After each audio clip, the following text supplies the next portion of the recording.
Hi boys and girls, welcome to Fun Friday. Today we're going to be making some Play-Doh and doing some activities with that Play-Doh. This is the same recipe that I used to make the Play-Doh for our classroom, and it's a really good one, so I hope you enjoy it. Play-Doh is a great activity to do because making the Play-Doh, you're going to have to use a lot of your measurement skills with your parents. So it's a lot of math is involved, and it's also following directions, which is going to be super important when you go on to grade 1. Play-Doh is a great sensory tool because you use your fine motor skills, which are the muscles in your hands that you use for writing. It's also tons of creativity because you can make anything you wanted with it. I know in our class, the kids love making cookies with like little cookie cutters or different animals or different shapes. It's also great stress relief because it's nice to just squish in your hands, and it's just all around fun for kindergarten. The next part uses a stove, so make sure you get your mom or dad to help you. The stove has to be set to medium heat. First, you take the 2 cups of flour and pour it in the pot. Make sure you have something to stir the pot with. Then mix in the cream of tartar. Remember, it's 4 teaspoons.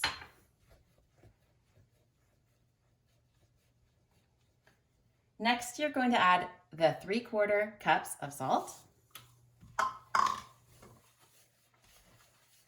the 2 tablespoons of oil, and the 2 cups of warm water.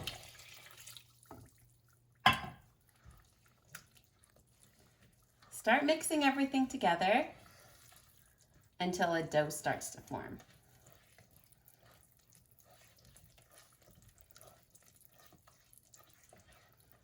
It's going to look pretty watery at first, but the heat will cook off some of the water and turn it into Play-Doh. If you just want to make one color of Play-Doh, you could also add in some food coloring right now. But if you want to make lots of different colors, you're going to have to wait so you can separate the dough.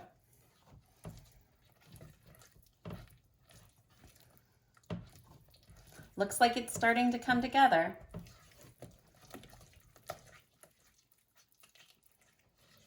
Make sure you keep stirring so it doesn't get all clumpy.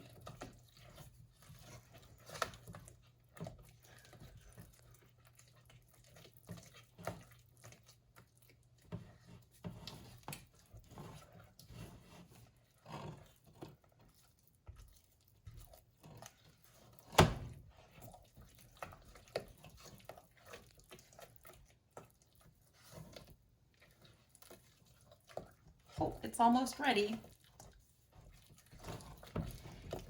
It takes about 3 to 5 minutes of stirring for the Play-Doh to be all ready.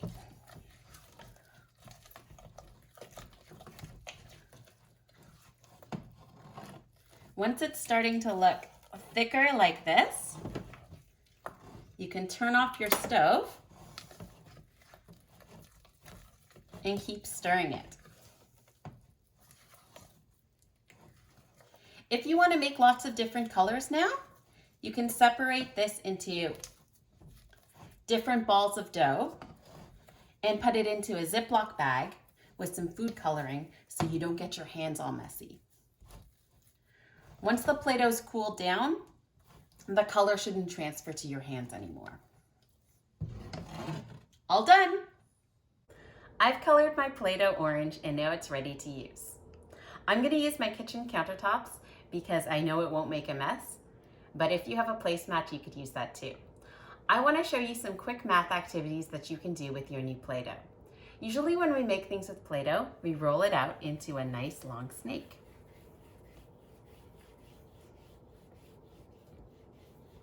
After it's rolled out, you can make pictures, numbers, or letters.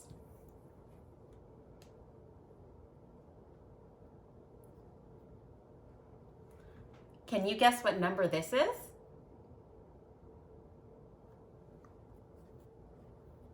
I'm going to show you another activity called Count and Smash. This is really important, or a good activity for number sense.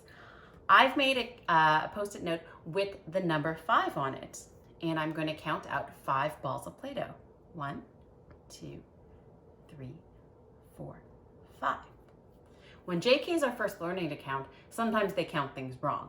So we're going to count them again, this time smashing them. 1, 2, 3, 4, 5. Oh, it was 5. For our SK students, or our JKs who are getting super smart, you could also make that into a subtraction question.